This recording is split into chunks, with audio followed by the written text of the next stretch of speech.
This is Fans on the Run, a podcast made by, for, and about Beatles fans. And now, here's your host, Ethan Alexanian.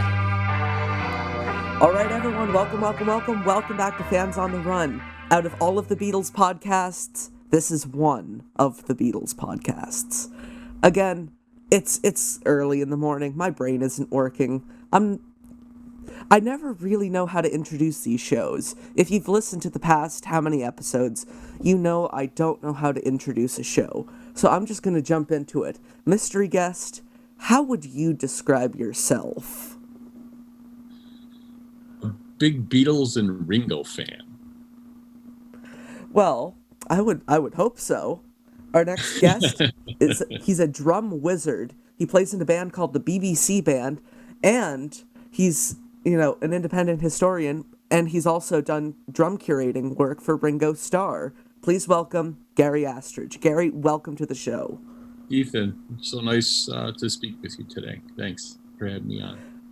We met probably very briefly at the last Chicago Fest for Beatles fans, and I know for a fact you probably don't remember me because, busy weekend. I'm sure I would remember you if I saw you. I'm good with faces, bad with names. Well, I think my profile picture that you're probably seeing on Zoom isn't helping very much. Actually, I'm not seeing it. Go ahead. So how have you been these days? How have I been? All things considered, I've managed to stay busy, healthy, and life is good. Healthy is good. Yeah. So I'm just gonna jump right into it. Gary, okay. How did you first discover the Beatles? This is like a starting line of that millions of people use, but it was seeing them as a child watching the Ed Sullivan show on February 9th, 1964. Really? That was my introduction. And it was kind of cool. All these years later, after being involved in different projects for Ringo, I had a cousin call me a few years back, and she said, "Gare," she goes, "Do you remember when we saw the Beatles on the Ed Sullivan show?" And I said, "Yeah," because it was my grandmother's 67th birthday right around that time, and the entire family got together at my uncle and aunt's house for her birthday, and it just so happened to be that evening that the Beatles were on the Ed Sullivan show. So she said, my dad took some home movies, and she says, and I'm going to send it to you. So in my mind, I was thinking, oh, good. He's got a picture of all of us watching the television, seeing the Beatles on there, and it wasn't that. It was prior to the show coming on that aunts and uncles had the I guess the first Beatle album, and they just kept playing it over and over on the record player, and the home video was of me and all my cousins and aunts and uncles dancing to the Beatles song. Oh, wow. Yeah, so it was just kind of cool for me because I'm saying that's what I looked like then, So and I was 7 years old. So you have documented proof of being a Beatles fan. Yeah, that night. Yeah, and what was interesting, Ethan, is that people like me. Being able to experience it live was pretty cool, and I know everyone who is of different age groups has different stories as to how it changed them. But for me, I was just a little kid that didn't care anything about music. I had no musical talents that I knew of. But I was just hanging out with the kids in the neighborhood, riding my bikes, things like that. And that night, seeing them, and it was seeing my parents and my family just staring at the TV, laughing, doing the typical, "Oh my God, those have to be wigs." It was so strange to see the reaction, because it was just so intense. And then I just started watching and listening to them on the show, and I got drawn in, and I didn't really realize it, but I was lasered in on Ringo, and I was gonna say you're a drummer, so the inevitable thing. How long after the Ed Sullivan show did you beg your parents to buy you a drum kit? it actually started with the next day where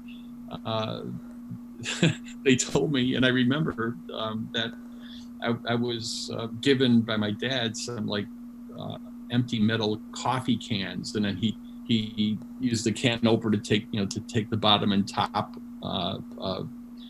sections off, and he put the plastic lid back on them. So I had a large one and a small one, which were really bongos, technically, but for me they were drums. And then he took 2 wooden spatulas and cut off the spoon ends, and he gave me those. So those were my first drumsticks. But that was like the next day. So That immediate. Yeah, that immediate.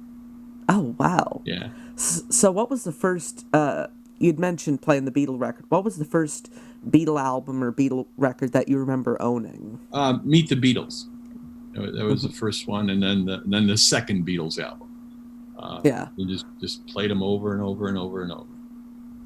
Which, as a Beatles history, I don't want to say aficionado. It always bothers me when talking about the Beatles' second album, because if you really look at it, it was the Beatles' third album, if you count that VJ one. So it's always bothered me for some reason. I don't know why. Mm-hmm. I get it. Yeah. Yeah. But I guess that was part of the difference between the UK releases, right, and the US releases, and trying to start out at the beginning before the Sullivan appearance. So, you started right in '64. What was it like, listening to the Beatles as they evolved? For me, that's a good question, because you got used to the first few albums, the high energy, and you couldn't wait for the next album to come out. But then as they started to evolve, just as an example, take Rubber Soul. Like you get it, and mind you, I'm still just a little kid, but I'm going like, I don't know if I like this. This is so weird, it doesn't sound like them. But then you would get drawn in, and next thing you know, you couldn't stop listening to that. Every time it changed, like Strawberry Fields and things like that, when they came out, it was just such a weird, like, what is this? But then you found yourself just loving it, and you couldn't get enough. It was a magical time, especially when you had all the other music at that time on the radio, and that's living through it is when you could really notice the changes and how different dynamic everything was. Bit of a follow-up question. Do you remember hearing Sgt. Pepper for the first time, and what was your reaction to that? I don't remember listening it to the first time, but I had an experience that's kind of funny, and I'll share it with you. I was dating a girl. We were just teenagers, and her older brother was in the U.S. military, and he just came back from Germany. And so we're at their home, and he said, "Hey, Gary," he goes, "you got to listen to Sgt. Pepper," and he just brought back with him, state of the art stereo. And so I said, "Yeah, okay." So he gave me something to smoke, let's say. Okay. And I never did that before, so I did it, and he's like, "Do you feel anything?" I said, "No." And so he says, "Lay on the floor in their living room." So I did, and then he takes the 2 speakers and he puts one on each side of my head, and he starts playing A Day in the Life. And then he's standing over me, looking down, and he says, "What do you think?" I'm going like, "I don't know what you're talking about," and he just kept laughing.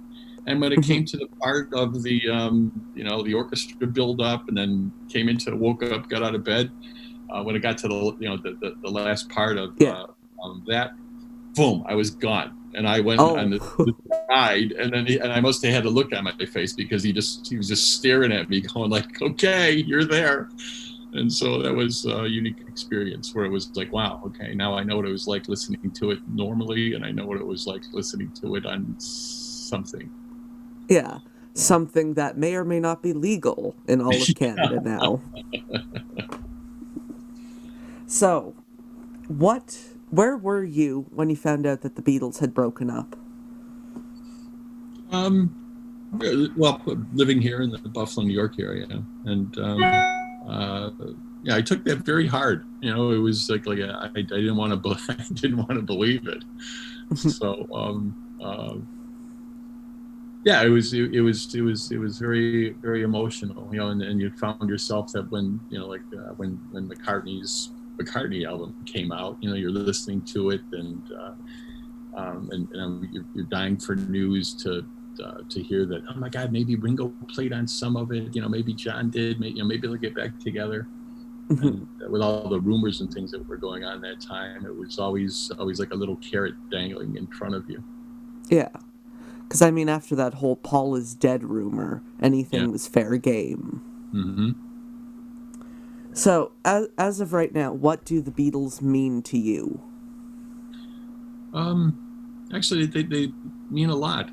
I mentioned over the weekend I did another talk show, and I said that there really isn't a day that goes by where I don't, you know, in some fashion think about them, you know, whether it's because of projects I'm working on or just hearing them on the radio, hearing them on Sirius, but they're always lurking. You know, so tune in to Channel 18, the Beatles channel. Yeah, I'm not being paid to say this. I just like the channel.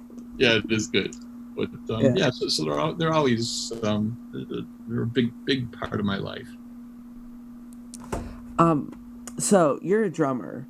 Mm-hmm. What do you think makes Ringo's drumming special? Because a lot of people who aren't drummers try and describe it, but I don't think they're able to, you know, understand it. Yeah, you know what? I have a hard time describing it too. I talk to a lot of people that are very well, you know, dialed in professional drummers that read music and things like that, and play with a lot of famous people. You know, work in recording studios, go out on tour. And you know, everyone has their own way of trying to describe it, but it's hard to put into. It's very hard to put into words. The one thing that I found myself saying is that having the opportunity of watching him play, you know, and actually a few times standing right behind him while he's playing.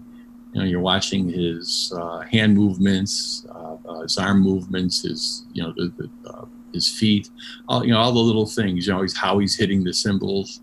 Yeah. There's just something there, and it's like if you took three great guitar players, and you gave each the same guitar and told each to play the same song, you're going to have hopefully one of them that is just going to stand out, and everyone will say, what is it that whenever, you know, this guy plays, it sounds so much better, and it just draws you in, and it's just the soul and the feel. Ringo just has that it factor. It's like, hard to explain. You can buy Eric Clapton's guitars, but you won't sound like Eric Clapton because you're not Eric Clapton. Yeah, that's exactly it. So so Ringo just has this hard to describe formula, you know, from the little things of being left-handed. He's also ambidextrous. You know, his hands are very, very quick. You know, he was a hand player, wrist player, not an arm player. You know, and just his thought process of what he would give a song. You know, he made it his own, and I truly believe that, you know, now that time has gone by, that McCartney was a big influence, you know, with what he wanted, you know, in his direction to Ringo. But even though Ringo would take that direction, he would make it his own, and he would do something that even Paul couldn't replicate, just because of the little intricacies that were part of him. The closest I've heard to ever describing the feel of Ringo, you saw that video, I think you even set up the kit for it, of all the famous drummers talking about Ringo. And it was Abe Laboriel Jr., Paul McCartney's drummer, called it this swampy, sloppy, falling down the stairs kind of sound. Exactly. And I think it was Taylor Hawkins from the Foo Fighters described his hi-hat technique as kind of washing the windshield. And, exactly. You know, as a drummer myself, I feel like I've kind of picked up on a lot of Ringo's mannerisms just, you know, as a result of growing up watching video of Ringo drumming. Mm-hmm. Like, I drum with the wrist. I do that washing the windshield thing. I play sloppy, even though Ringo's not a sloppy drummer. It's and some of his fills are just absolutely amazing and hard to replicate. And then on top of that, you know, the other cool thing that I just love is he basically just, you know, he was a minimalist. He used the same gear. I learned that he did change up cymbals, you know, more than people might imagine. But really, with his but with his creativity of, you know, early on, especially around the Help era, you know, like he just had like the heads so tight, you know, on his snare and toms. And, you know, and the change-ups of loosening up the snare or loosening the heads, taking the bottoms off, you know, the toms, tea towels, you know, just the sounds that he got just add to his personality of playing, and it's just absolutely amazing. I actually didn't know that he changed out cymbals that much. I thought they were just, you know, the same. Well, yeah, everyone just always said, you know, hey, Ringo just had, you know, 14-inch hi-hats, maybe 15, and, you know, a 20-inch crash ride and an 18-inch crash ride, you know, all Zildjian A's, but it goes way beyond that. You know, at the beginning, you know, he had Ajax, you know, left over from his premiere, and he even went back to his first Ajax kit that he bought. And cymbals, you know, were many Zildjian, but he also had pasty, which is the way Ringo says it. And even his son Zach said that his dad used Super Zins, and I haven't found any of those yet, or even in photos. But Ringo also used just a plain Zin, and that surprised me because they're not really a high-end brand. But he did use that. Well, that's the kind of thing with the Beatles. A lot of their gear, well, mainly in the early days, wasn't particularly high-end. You know, there was the Hofner bass, the Gretsch Country Gentleman. I think the most expensive one would have been the Rickenbacker. Mm-hmm. But, you know, the Beatles worked with what they had. Yeah, which was amazing because I'm sure that there was many people like Rickenbacker, you know, that presented them other guitars and things to try, but they always just seemed to stay with what got them to the dance, right? And they just made it work. It's just absolutely amazing. So, Gary, what can you tell us about the BBC band? It's a local band here in Buffalo. We started, or the band actually started just as having fun. I put an ad in a local on a local website for music, and I just said, "Hey, looking for Beatle fanatics that would like to get together to do a Beatle jam." And I had a facility, so people just started showing up, and some of the talent really that walked through the door was like amazing. And it reached a point, to be honest, where you had some guys that were great, some guys that were just like basement players and couldn't sing well, couldn't play well. And I guess that makes me a basement player. Well, but you know what would happen would be like, you know, the professional people or the quality people, like they would sing part of a Beatles song and then they would back away from the mic naturally, just to allow somebody else to sing a few verses. But it just seemed that the ones that couldn't really play or sing would, you know, grab the mic and would never give it up. So it reached a point where we were starting to lose. Some people were starting to lose interest because of it, and I didn't want to hurt anybody's feelings or bust their balloons. So it was like, you know what? Instead of meeting every other Tuesday, let's make it Thursday. But it's just going to be, you know, us. You know, so that's what we did, and the music just kept getting better and better, and we just said, guys, you know, we know we're not here to start a band, but this is like too good not to play out, and everyone agreed, and that's how we started.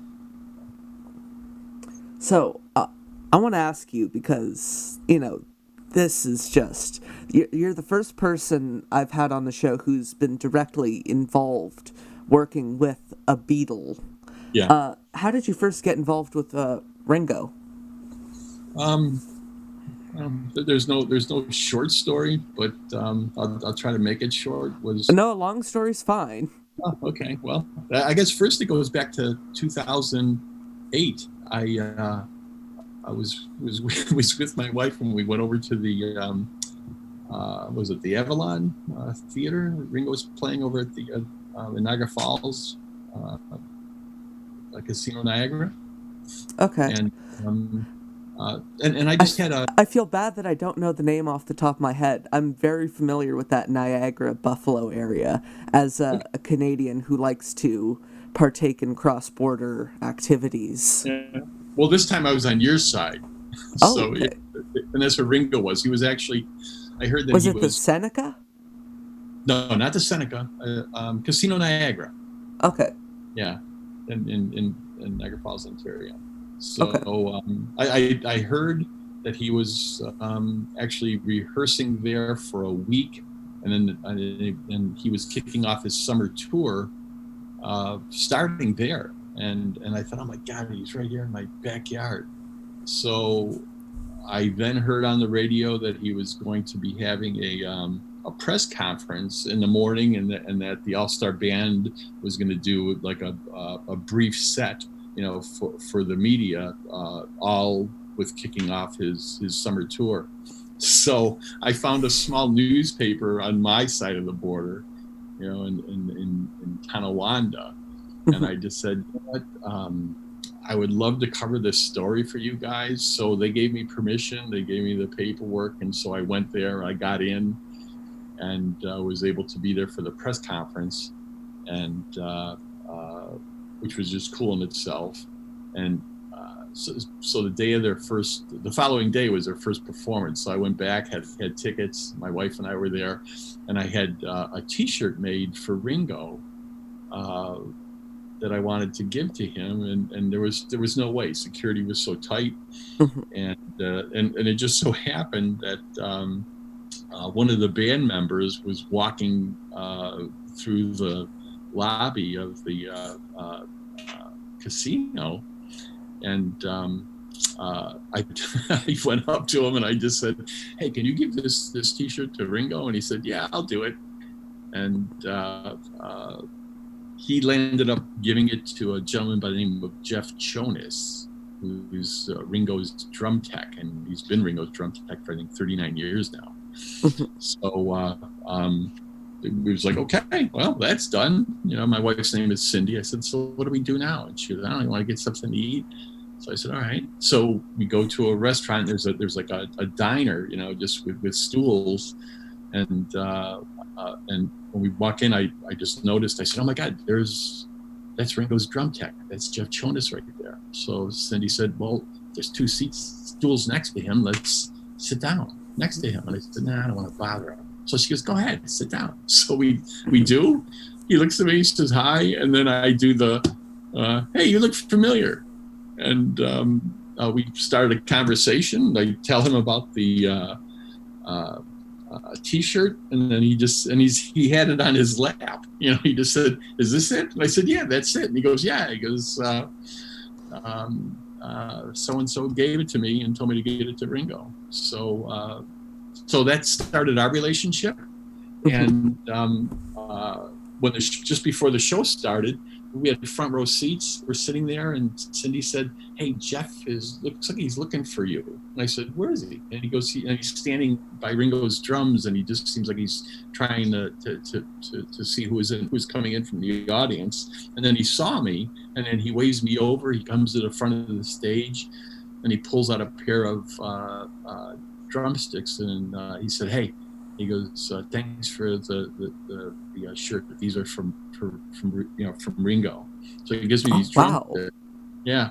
And then and it was funny because when he gave them to me, when he pulled them out of his back pocket, other people came up to the stage thinking he was giving them out to everybody. And so Jeff goes, no, these are for this guy right here. And so he gave me the sticks, and I just turned around, looked at Cindy, and I started crying. And because it was like huge, going like, I can't believe that, this just happened. So to me, that was enormous.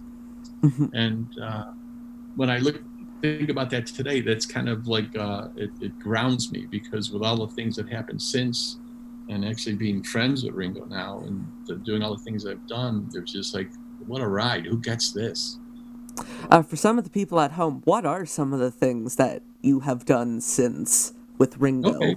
Yeah, well, to start with, when it was in the end of 2012, I got a call from the Grammy Museum in Los Angeles, and a very nice person said, "Hey, I got a little something to tell you. It's in confidence, but if you'll bear with me," he said, "My name is Jerry Busek, and I'm working at the Grammy Museum," and he goes, "and we signed an agreement with Ringo and Barbara to do an exhibit on Ringo's life, and the exhibit's going to be called Ringo, Peace and Love, and they're loaning us a lot of personal items and a lot of items that Ringo has from his Beatle years, and among them is his drum kit that he used on the Ed Sullivan show, and then the maple kit that he used towards the end of the Beatles' career."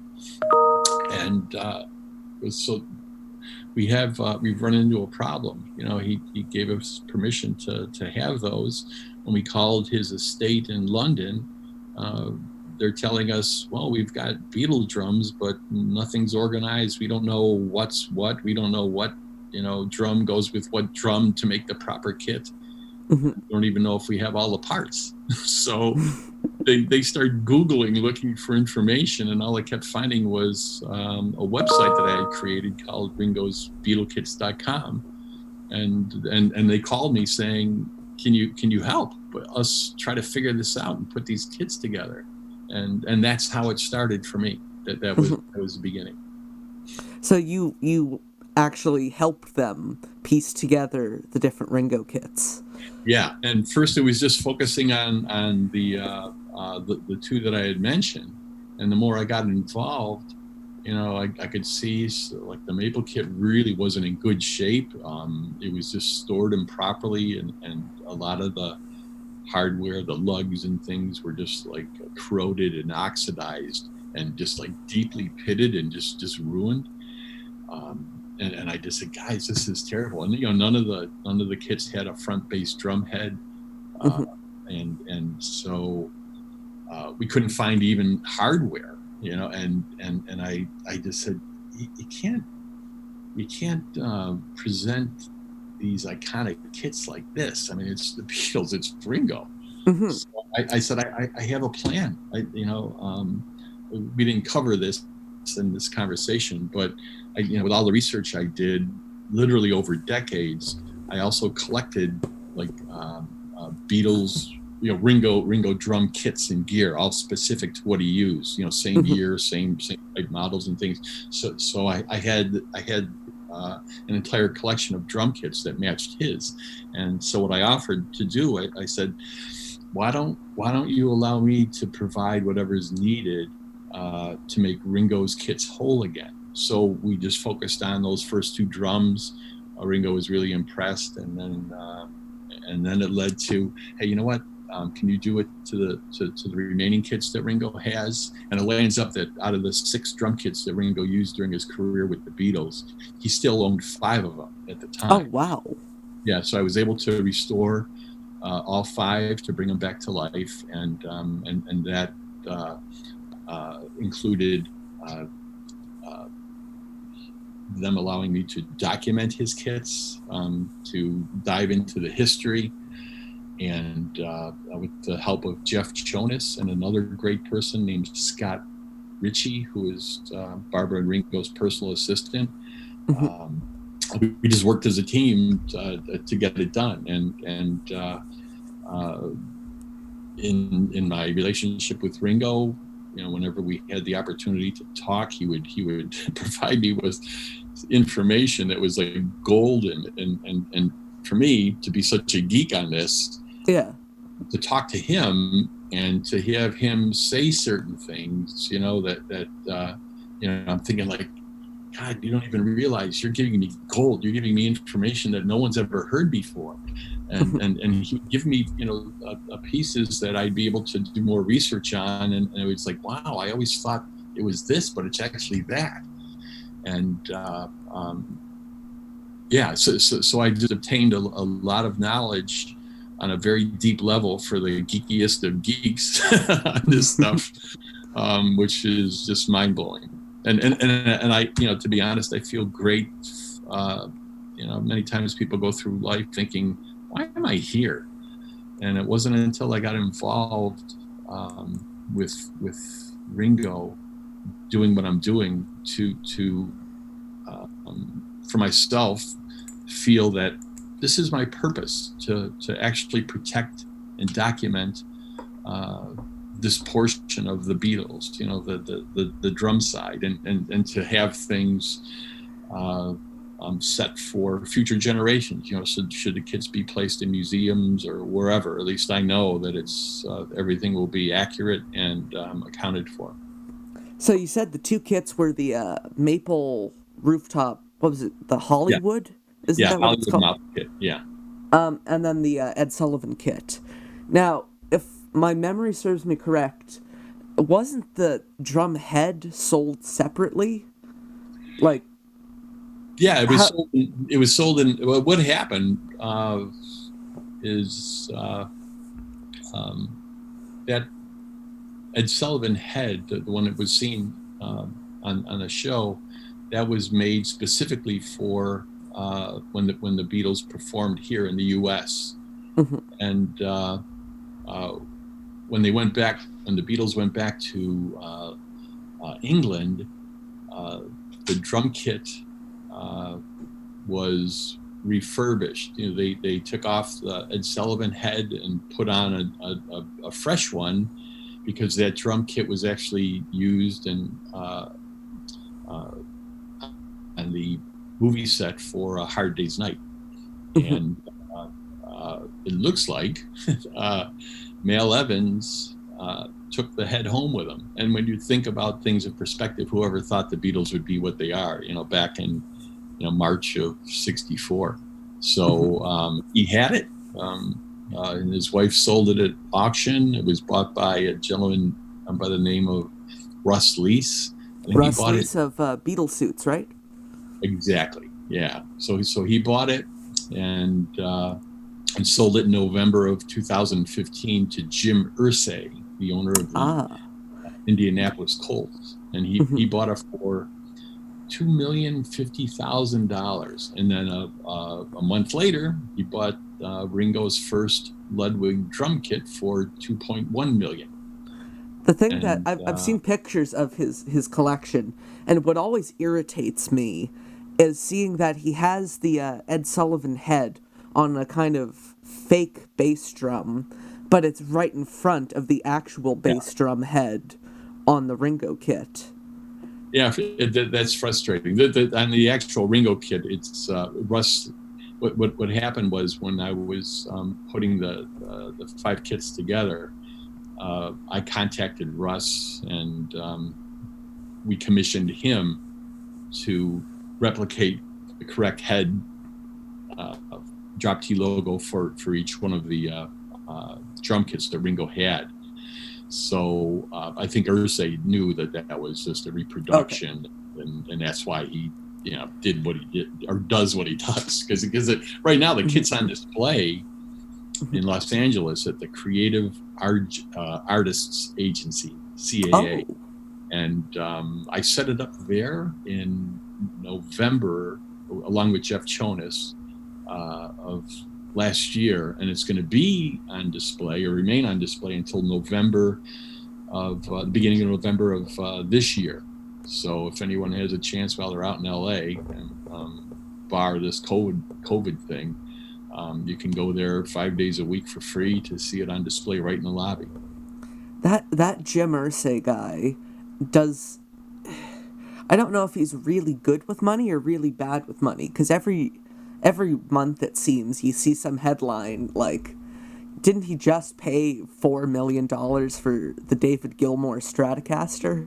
I believe so. Yeah, I've been in his office where he has all of these historical rock memorabilia, and it's just absolutely amazing. He also has four other Beatle guitars. He's got what does he have? I know he has one of John's. I know he's got a Rickenbacker. Yeah, he's got the Rickenbacker that was sold at the Ringo auction. Yeah, for $790,000. Oh, Jesus! He's got a 12-string acoustic that George used on "My Sweet Lord" for that recording. He's got that. I think it was a Vox guitar. Oh, the Vox Kensington, I think. Yeah, that sounds like a sitar. Yeah. Okay. Is that what you're thinking? Because that's the one I was. So. Yeah, and so he's got an amazing collection along with.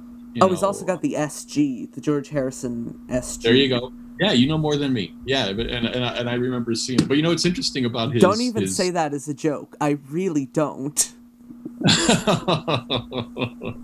How's this for cool? So he's got all this displayed in his huge office, and to the right of his, where he's got the drum kit set up, it's kind of like a la the Ed Sullivan show, just the way it's decorated.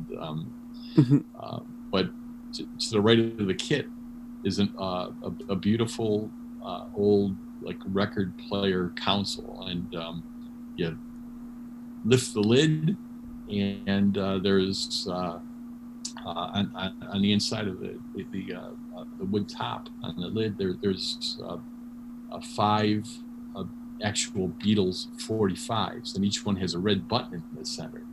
And I was told, go ahead, press one of the buttons. And I said, all right, what's going to happen? They said, just press one.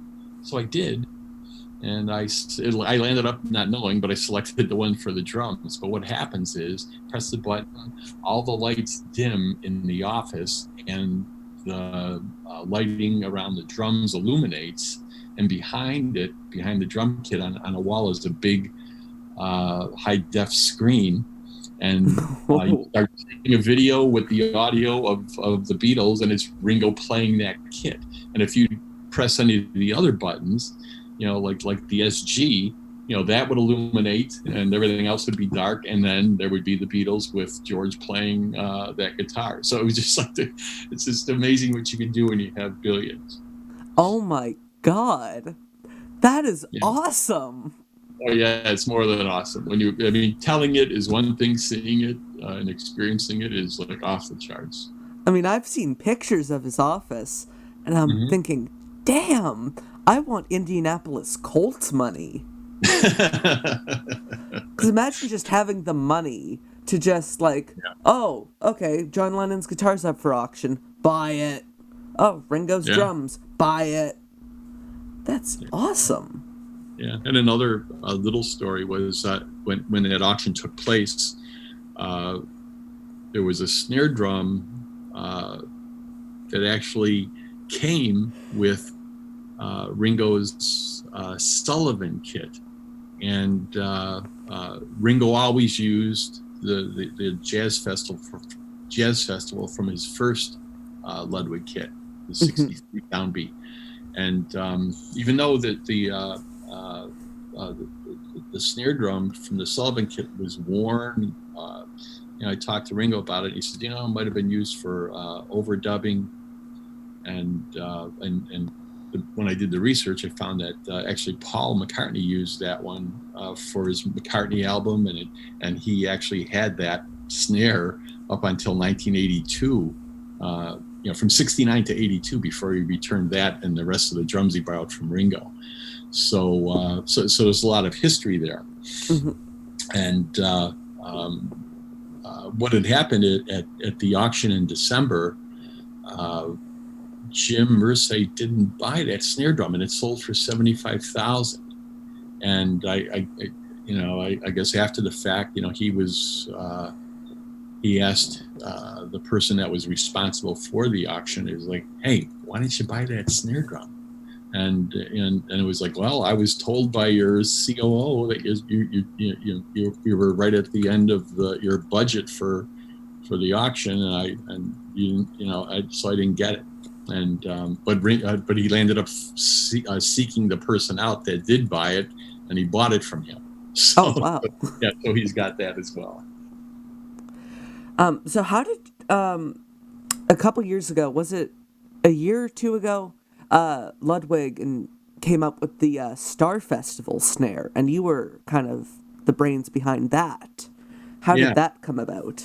I was just so fascinated about Ringo's snare drum, especially being, 5.5 inches deep, and it's just such a rarity, no matter how it happened. I mean, it just, 5 inches in depth was what the snare was supposed to be. And, since Ringo used it predominantly, through his career with the Beatles, I mean, there's like so many songs that's tied to, and all the concert performances, the movies. And so it's just a very historical piece. And that just blew me away to document that and to find out all I did. And to know that it's so rare, because you just don't find those snare drums. They're just like hen's teeth. Yeah. And so I just had this thought of, oh my God, wouldn't it be great? I mean, if you just like reproduce this head or the snare drum. So I mentioned it to Scotty and to Jeff, and what they thought, and they didn't really seem to give an answer. So a friend of mine named Steve Bryant, who is the publisher of Classic Drummer magazine, we were talking about it, and then he goes, why don't we put together a PowerPoint presentation, and you can present it to Ringo's attorney and see if maybe we can do something and raise money for Ringo's Lotus Foundation. I said, great idea. So we put together a PowerPoint, and then I send it by email to Jeff separately, and then I send it to Scotty, and I said, hey, let me know what you think of this. Either tweak it or shoot it down, but, let me know. So Scotty calls me immediately, and he goes, is this thing you keep talking about? I said, yeah. So he goes, well, I'm looking at it, your PowerPoint right now. And he goes, what do we got? So I go through it with him, and he says, this is too long. Gary, he goes, I gotta go. So I said, okay, but we'll call me when you have some time. And it had to be less than 45 minutes. He calls me back, and he said, hey, you're all set. And I go, you want to go over the PowerPoint now? And he goes, no, you're all set. And I go, what do you mean I'm all set? And he goes, Ringo approved it. I go, what'd you do? I go, what do you mean he approved it? And he says, I showed him your PowerPoint. He goes, you and Barbara were just in the living room, so I just slid next to him on the couch and just said, hey, Gary's got a cool idea. And he made a few suggestions that I'll share with you. And he goes, but you're golden. So I go, so what do I do now? Do I contact Ringo's attorney? And he goes, no, just make them. I go, seriously? He goes, yeah. He goes, Gary, you're good. I go, why would he why would he do this? And he goes, because he loves you and he trusts you. So just make him. And I was like, wow. So I thought, this is real. So I had to contact Ludwig, met with them, flew down or drove down. We had a board meeting really. And I just showed them the same presentation that Ringo saw, and they were just like, we're in. And that's how it happened. So I was just blown away by the whole project. It was just amazing. That just being waved through instantly, pretty much. That's got to be one of the best feelings in the world. Yeah, it's just I just tell you, I'm just blessed every time I think that my life can't get better or there's not going to be any more projects. Things just keep happening. And it's funny because when I got done, backing up, when I got done with the Grammy Museum, I was told by Jeff, and some of the other people, it's like, Gare, thanks for helping with this. You're part of the family now. And then even though that felt so good, in my head, I was going negative, thinking, I live in Buffalo. I'm not here in LA. And what else is there for me to do? So I think I'm just going to kind of fade off into the sunset and just have the memories of what I did. Mm-hmm. But, that's when things started to change. Going back to what I was talking about earlier, things just kind of got quiet for a short while. And then I would get a call from, Ringo's team, whether it's Jeff or Scotty, and it would be, hey, we got a project for you. And I go, what? And he goes, we want you to document the kits and finish up the other one. So it was like, really?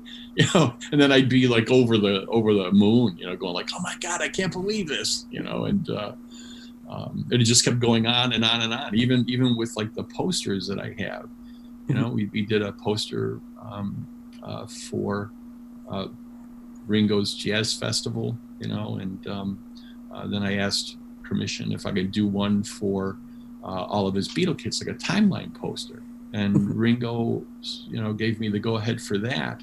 So I was talking to Scotty, and he said, he goes, why don't you find like a graphic artist to put something together, And I said, okay. I go, that would be good. Fresh ideas, somebody that's not a drummer, whatever. So I just have a different perspective. So I knew a person here locally. And so she put something together, and she takes and Scotty provided the photos. He's also a professional photographer. And he includes some extra photos just to give her some artistic liberties. And she takes the picture of Ringo and I standing behind his first Ludwig kit, the one that was auctioned off. And then she just like crops out the background and she inserts that into her first draft of the poster. And she emails it out to say, hey, have a look at this.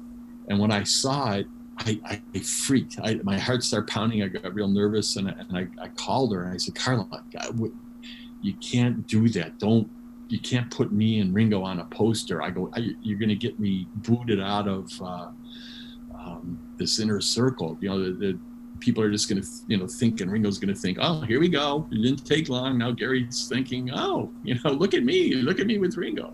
And I go, please take it off. And then she said, Kara, you're not looking at it the way I am. She goes, you're part of history now with the drum kits. I go, I am not. I go, so just please take it off. And shortly after that conversation, Scotty calls, and I see his number, and and I was nervous, going like, oh my God, I don't want to pick this up. Oh, here we go. Yeah. So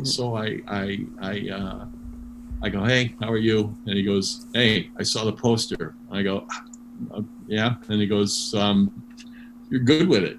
I go, what? And he goes, yeah, Ringo thinks it's pretty cool. He goes, you're good to go. He goes, so as long as you think all the wording and everything is okay, he goes, you can go with it. I go, Scotty, I did not do this thing with me and Ringo on there. And he goes, no, he thinks it's cool. And I was like, wow.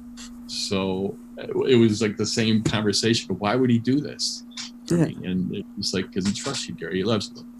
And after all this time, I honestly know it's like he does, So it was hard to accept. I guess I just kept feeling insecure and unworthy. But Ringo's been very, very good to me. So I saw something, I think it was on your Facebook the other day, something about the Abbey Road crosswalk jacket. Yeah. Could you elaborate on that? Yeah, another story. I get a call from Scotty, and it was like beginning of the year, this year, and he said, "Hey, I've heard that the guy that owns Ringo's crosswalk jacket, who's Russ Lees, is considering putting it up for auction in April of this year." I said, "Really? Nice to know." "Oh, that's cool." And he said, "You know him, right, Russ?" And I said, "Of course I do." So he said, "I think I'd like to have it back." And he goes, "Why don't you see if there's anything you could do?" And I go, "Well, what am I supposed to do?" And he goes, "Just massage him." And he goes, just see if he'll do the right thing. And so I said, "Okay, well, I'll call Russ." So I did, and then Russ just said, "Well, because Gary, because I bought this as an investment, and I'd like to get it back to him, but there would be a price attached to it." And long story short, we were negotiating, and then I called Scotty back, give him updates, and then he said, "Feel free to offer him other things." I go, "Like what?" He goes, "Whatever whatever you feel comfortable offering." So I'm going like, "Well, what does that mean?" So I Russ, and I just said, "Hey, how about this?" I go, "What if you give the jacket back, and we'll set up something with Ringo, photo op, it'd be kind of a cool story." And then it was, in addition to that, what if I get you invited to Ringo's birthday party? And in addition to that, Ringo's going to be touring this year, so I can get you backstage. And we just couldn't make anything work. And so out of frustration, I had a conversation with a friend of mine, and I shared what was going on, and I said, "I just feel like I'm letting Ringo down with this." And I says, "I can't believe I was asked to massage this conversation." I go, "But now it lands up, I'm the guy negotiating it." And I go, "So I got this out of my wheelhouse." And my friend, who's a successful business person, said, "You know what?" He goes, "Call the guy and buy it." And I go, "Yeah, buy it." And he goes, "I'm going to buy it." I go, "What do you mean?" And he goes, "I'm going to buy it, and we're going to give it to Ringo." I go, "Seriously?" He goes, "Ringo should have it. It's his jacket." And, so it was a little negotiating, but I made a deal and got the jacket, and I told Scotty, I said, "Hey," I said, "we got an early birthday present for Ringo." And he goes, "What do you mean we? What's going on?" So I told him, and he couldn't believe it. So I said,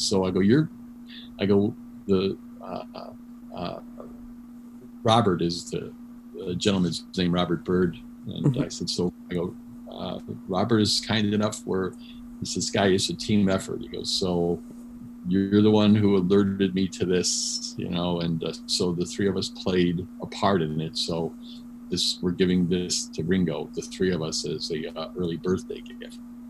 And so we set up a date, and we had the jacket gift wrapped in a beautiful box. And this is kind of funny. We get to his house. Ringo's very welcoming, and I walk up, to him, and he puts his arms out, and he goes, "Give me a hug, brother." So I give him a big hug, and he always does that with me, up until the COVID point. But and then so Robert, who knows Ringo, but they didn't at the time know each other that well. he comes up to Ringo, and Ringo, instead of hugging him, throws out his elbow and just says, "Elbow bump, no one germs." And I in my head I'm thinking, oh my God, the guy just spent a boatload of money and this happens. How embarrassing! So we go into the house and Ringo starts unwrapping the box, and we had little stars on it. And so he takes off the stars, and then he comes up to me and he puts one on my jacket, the jacket I was wearing, and he does the same for Robert. So then he opens the lid, and then there's like decorative tissue paper inside the box covering the jacket. So when Ringo takes off the lid and he looks inside, he goes, "Oh, how nice you got me." He goes, "Wrapping, a box of wrapping paper." So, and that's him because he just jokes all the time. So it's like, no, come on. I go, remove the wrapping paper. So he does, and he just sees this folded jacket inside. So he just looks in and he goes, "Oh, you got me a black jacket." And he starts to pull it out of the box, and then both Robert and I are looking at him going like, no, that's history. That's your jacket. That's the Abbey Road jacket. And then he's like, "What?" And he's holding it by the shoulders, and it unfurls. And then he goes, "This is the Abbey Road jacket?" I go, "Yes, that's what you got." So he puts his arm through one of the sleeves, and he says, "I got short arms. This fits just right." He goes, "This is my jacket." And I said, "Yes, it's your jacket." So he puts it on, and he goes silent. He's not really saying anything, and he was just speechless. He didn't know how to process it. And then he starts walking, and then however it happened, we just started walking behind him in a row, and then he just said, "Let's walk like we're crossing Abbey Road." And we walk outside. We had the picture taken that you saw, and Ringo just talked a little bit, and he disappeared. And then Barbara came out, and then she just said, "Guys," she goes, "thank you so much for what you've done. You just made my husband very, very happy." And it's like, well, that's cool. And I look at Robert and I said, "Well, I think that's it." I go, "You happy with this?" He goes, "Oh my God, I'm more than happy." And then Ringo comes back out, and we found out later he had to compose himself. He went in the house, was looking at himself wearing the jacket in the mirror, and Scotty went in to check on him, and Ringo was very emotional, and he just kept saying, I can't believe they did this for me." And wow. Yeah, and as of last Gary, week, you almost I think you made a Beatle cry. Yeah, and speechless. So, and with that whole story, I mean, I guess for me, with everything that I've done, it's I could never give back for all the joy that he's given me, and to be able to do that is it just makes me happy. So. I think every one of us out there would love to be able to do something like that for Ringo, but to actually be able to, give him a piece of his own history back is just phenomenal. Oh yeah, it was. Yeah, I can't put it into words, and then to even, have the jacket in hand prior to turning it over to him was, it's like, well, this is it, and then it's like, then you start getting nervous going like, oh my God, I can't keep this in the house, so then I just had it for a short period of time and then send it off to Robert, who lives in Oregon, and and he was the same way, and that's why it was just like, we got to get this to Ringo as soon as possible. I'm going to hit you with some quick fire questions. Yeah. What is your favorite Beatles song? It depends on my mood. It really does. What is your mood now? Right now, what would I say? Like, Roll Over Beethoven. That would be a good one. What is your least favorite Beatles song? Honey Pie. Good choice.